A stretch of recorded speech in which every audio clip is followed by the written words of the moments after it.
Ok, pas tous, bien-aimés frères et sœurs, l'immunité ne veut pas dire impunité en RDC. C'est juste un rappel. C'est pas parce qu'on a l'immunité qu'on est impuni. Non. L'immunité est juste une précaution que l'on prend pour ne pas abuser d'une ancienne autorité quelconque, pour respecter la fonction qu'il a occupée par le passé.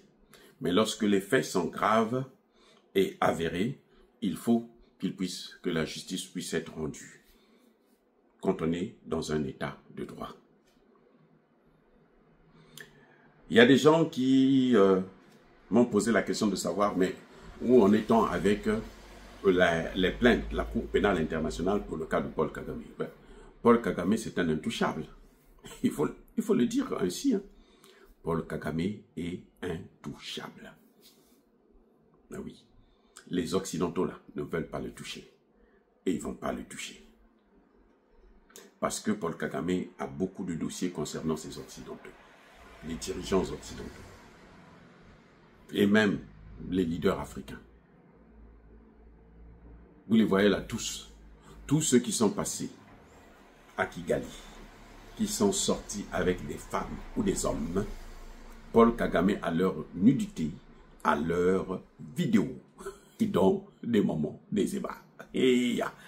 Mais c'est ça le problème, c'est ça l'information. Paul Kagame a la nudité de tous les chefs d'État africains que vous voyez là, qui dansent là, qui le soutiennent. Tous, il les a.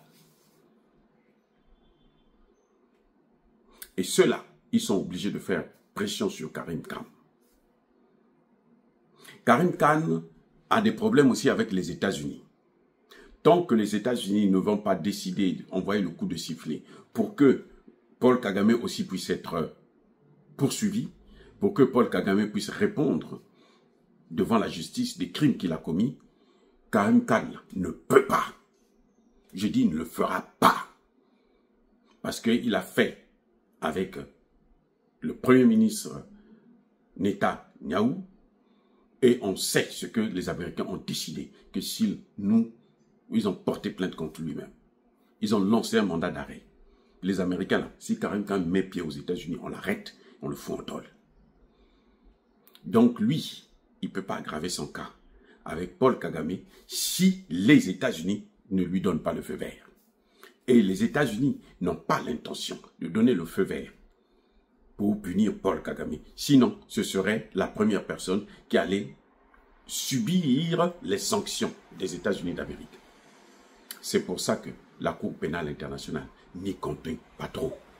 Les amis, soyons réalistes. Je ne déçois pas les gens. Non, je ne vous déçois pas. Hein? Ce n'est pas le défaitisme.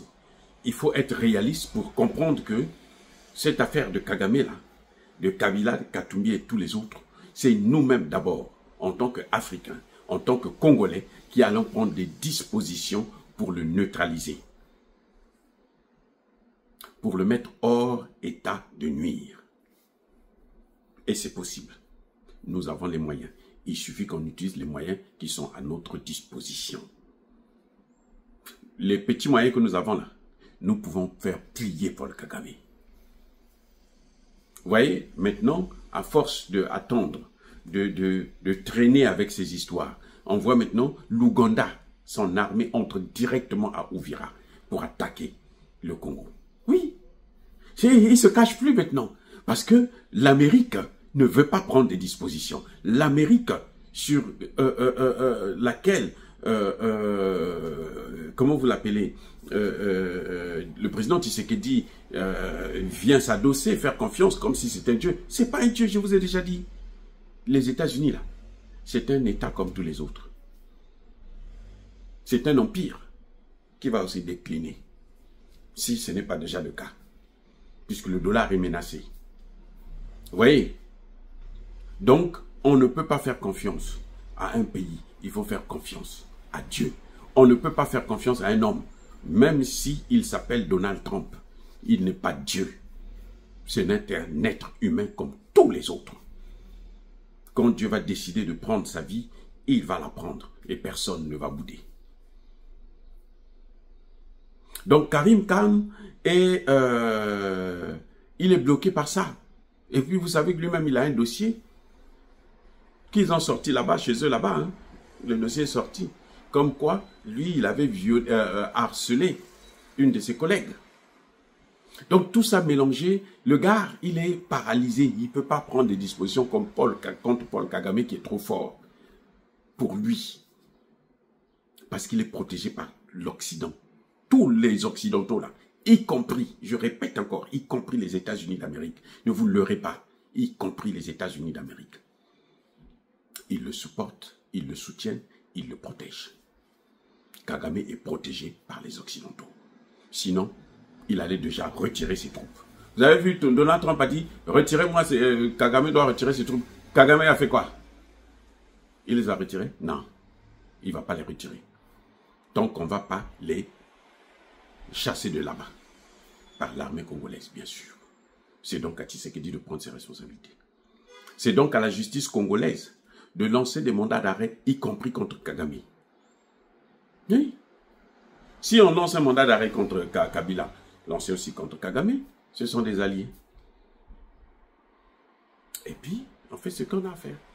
Les amis, soyez bénis, abondamment bénis par le Dieu, les kémites et par nos ancêtres. Vive l'Afrique éternelle. J'ai dit et j'assume.